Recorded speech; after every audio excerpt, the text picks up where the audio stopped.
Hey guys, Erosion here, and today I'm going to go over a basic chopper tutorial to help get new pilots off the ground. Right out of the gates, an attack helicopter may seem very difficult or impossible to fly as I first thought it was, and as many others probably don't even attempt to fly in fear of wasting the attack helicopter for their team. But honestly, just learning the basics and controls and movements through it, the chopper will immediately help. Hopefully after watching this video I'll help get the basics down for you. It'll help speed up the process of learning, and you'll start to attempt to fly and practice. With the helicopter, practice makes perfect, and the quickest way to get better is to have somebody help. Hopefully this tutorial will do just that, and I'll also show you the key bindings that I use and why I've chosen them. Obviously the key settings are personal preference, of course. Some buttons may work better for you, but this is why I changed them this way. Also, I'm going to be going over the setup that I run with the attack chopper, why I run with it. I run with this setup because I like to be a more aggressive chopper pilot, get up in the action, not sitting back in fear of getting hit.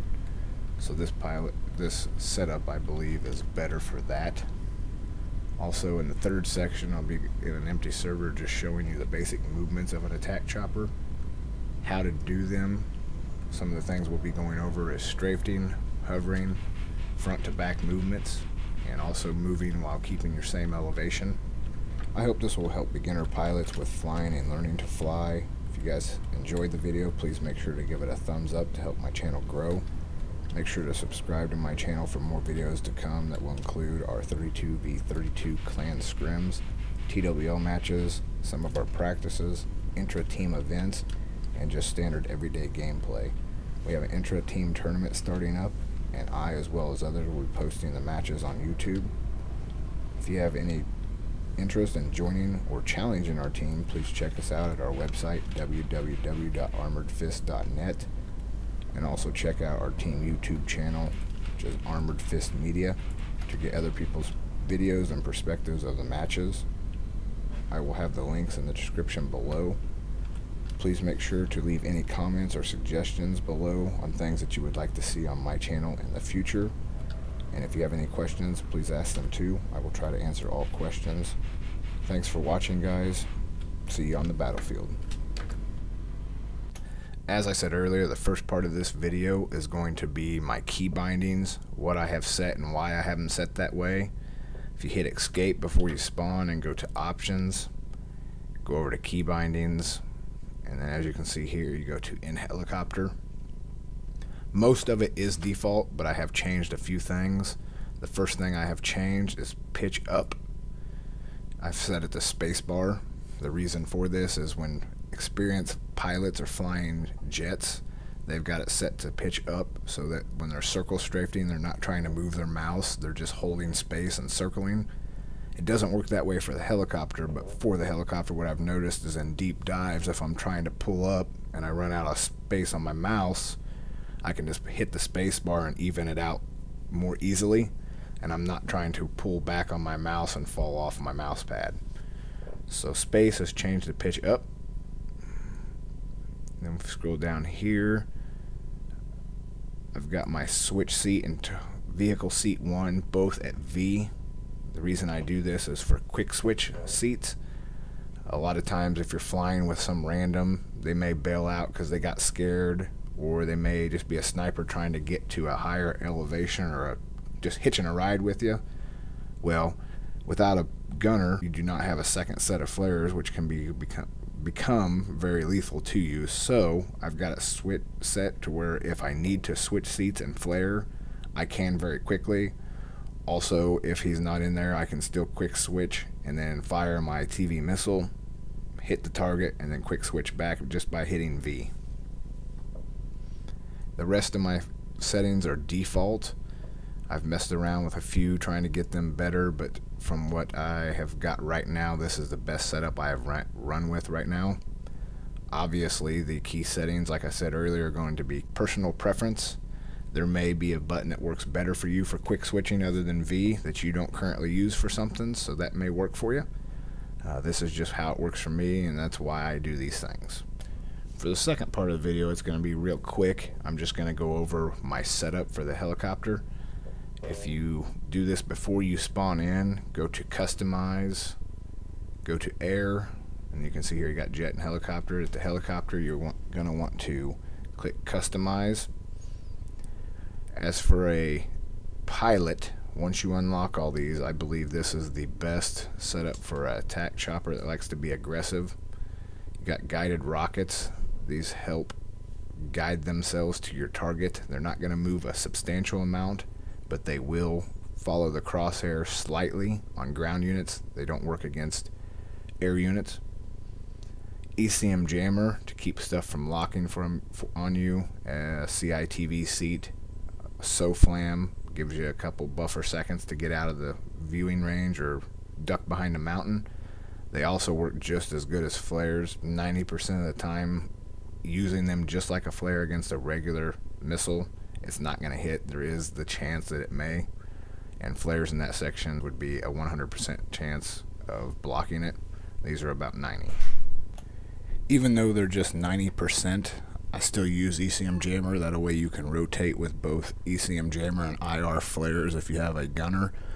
The jammer is necessary to keep, like I said, the locking onto you. That way you have time to get away in case it is a SOFLAM or a javelin, SOFLAM and javelin combo, or the CITV in a tank. The third section, you have heat seekers. There's no other unlocks in here other than heat seekers. This is used against other aircraft. Always fire your first missile, then allow them to flare, wait at least 3 seconds, and then fire your second missile, and then it should reload in time that you can fire your third missile and hit them. As long as they don't have a gunner, you'll be able to get them disabled with 2 missiles. For the gunner setup, as you can see down here, I run with auto loader. That way I reload my main cannon faster for taking out infantry, and it also does damage to other vehicles. The auto reloader will reload faster. There are some other choices that you can use in there, but I choose autoloader so I can pump as many rounds out as quickly as possible. The second is IR flares. Again, there is other options in here that you can use, but if you're going to be up in the action and you're gunning for somebody, you're going to need flares so that people were locking onto you multiple times. You can flare, then the pilot can hit ECM jammer and you can back off, or you continue rotating back and forth. And then for the third seat, I switch this back and forth. TV missile I use because it's very, very lethal. It can disable any tank or AA in one hit. It is pretty difficult to use, but with practice you can get better with it. The other setup I sometimes run with is guided missile. This is especially when there's a lot of SOFLAMs out and you're being very aggressive. You can lock onto tanks, you can lock onto other vehicles, but vehicles with smoke can distract it. So sometimes it's not as effective on them. But if there's multiple SOFLAMs on there, they're very hard to hit for a chopper and gunner team. The hitbox is very small and it's almost impossible to kill them. With guided missile, you can lock on, shoot, and then not worry about it. It will hit the SOFLAM. That is just my basic setup that I run with. You can intermatch other things in there, but as far as I've been flying, this is by far the best aggressive attack helicopter setup. Now for the basic movements. As you can see here, I'm just setting in the chopper. I have not started going anywhere yet. You can see on the screen that you have above +5 and then below my 0 is -5. You use those to go forward and backwards, determining how fast you want to go forward or backwards or climb. Right now we're going to hold W, which is to move up. If you hold W and do not move anything, you're going to move just straight up. If you let go of W, you see here that you'll go into hover mode. Without moving anything, you're just going to hover at this exact elevation. You may climb just a little bit or fall depending on where your mouse is set at. Now if we hold S, this is to go down. You can see the top right of the screen, the elevation falling down above sea level. For moving forward, to go forward, you're going to look down between 10 and 15 about halfway. This will keep about the same elevation and also move you as quickly as you can across the map, trying to keep it in that between 10 and 15. And if you go back up to 0, you see that the nose is pointed back up, and now we're just moving very slowly. For moving backwards, I use the same philosophy between 10 and 15. You can see here that we're moving backwards. Not climbing, not losing elevation, we're just kind of staying about the same.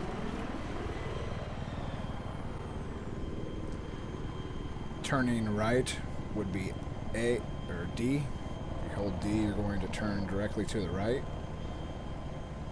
If you hold A, you're going to turn directly to the left. So this is how you turn the chopper.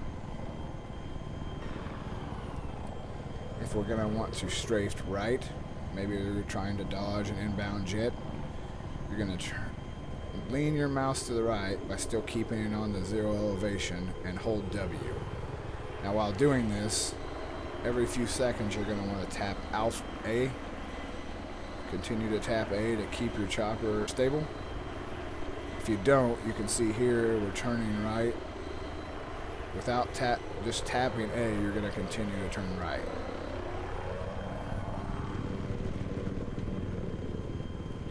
Now for strafing to the left, it's the exact opposite. Lean your mouse to the left, hold W, and slightly tap D. Slightly tap D every few seconds to keep the chopper stable on 0.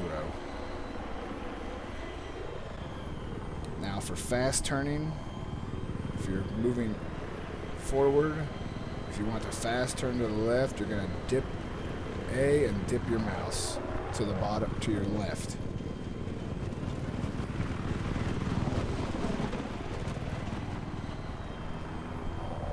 So here you can see if we're looking at something and we need to turn around quickly, if you pull your mouse down and to the left while holding W and A, it's going to turn you quickly.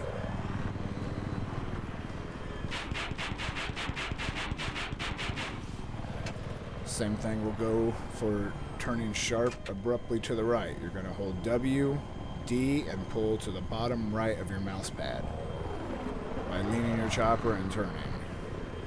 And that'll get you whipped around.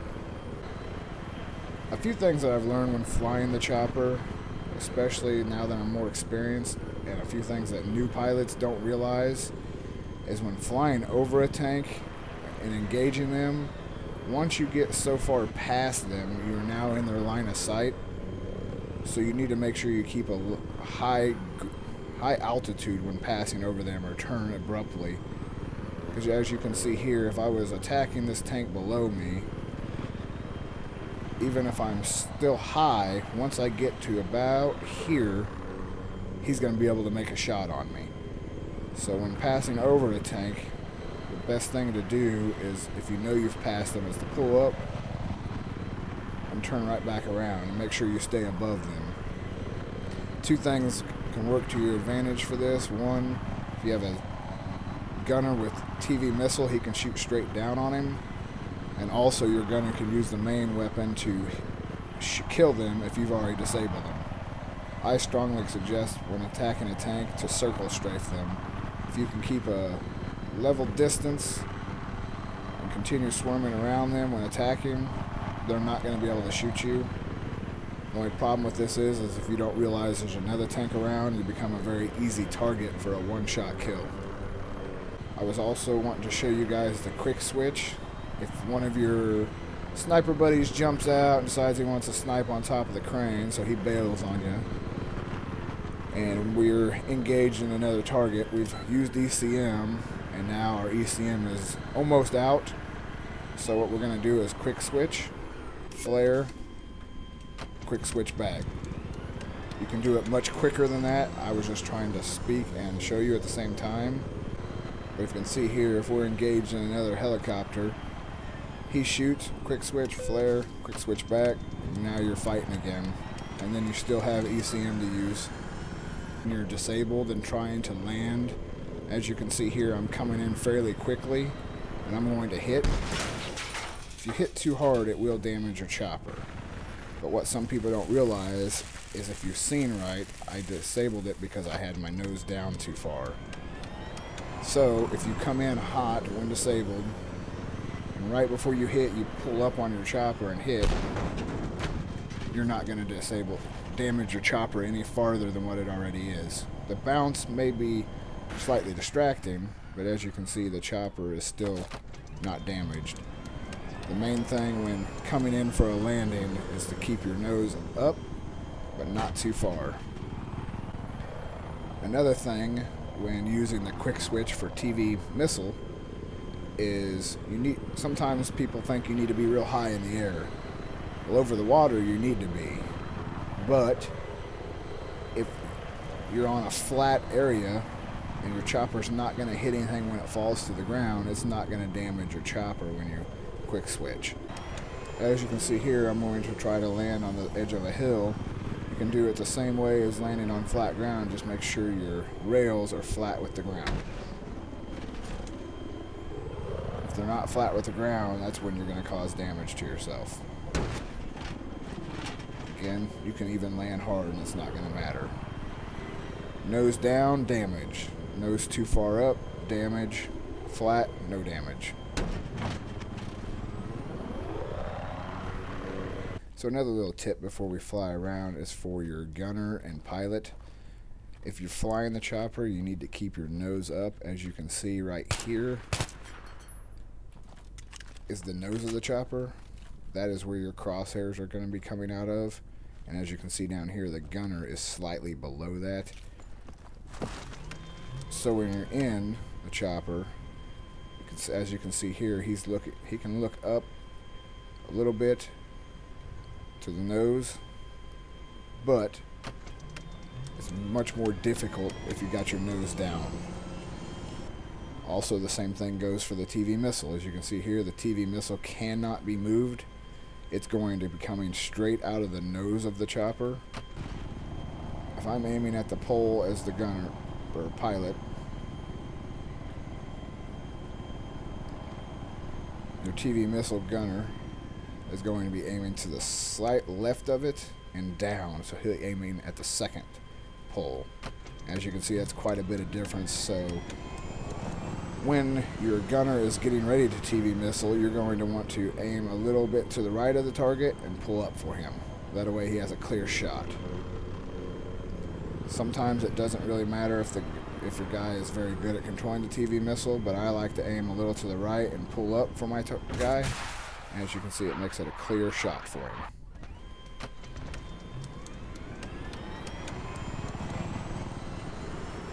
And that was one hell of an explosion.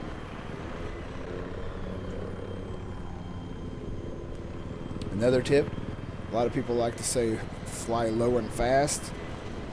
That's nice until you're on a map with multiple tanks. Tanks are one-shot kill.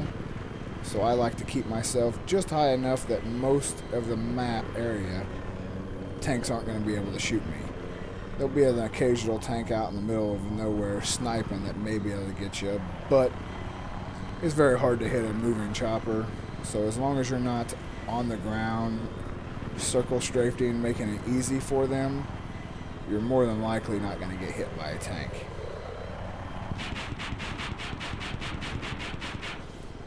Another tip is to be aware of your surroundings. Make sure you know the map layout. As you can see, when you're circle strafing, you're not paying much attention to what's around you, but if you already know what's there, when circle strafing, you're not going to worry about it. Another tip for you guys would be when engaging a target, if you fire 3 missiles and kill them, make sure to always click reload. It does not reload automatically until you've used all the missiles. So if you were to collapse the building in 3 shots, make sure you always reload to keep your missiles fresh and fully loaded. So there you guys go. There's my tutorial. I hope you like it, and I'll end the video with just a little bit of showing off.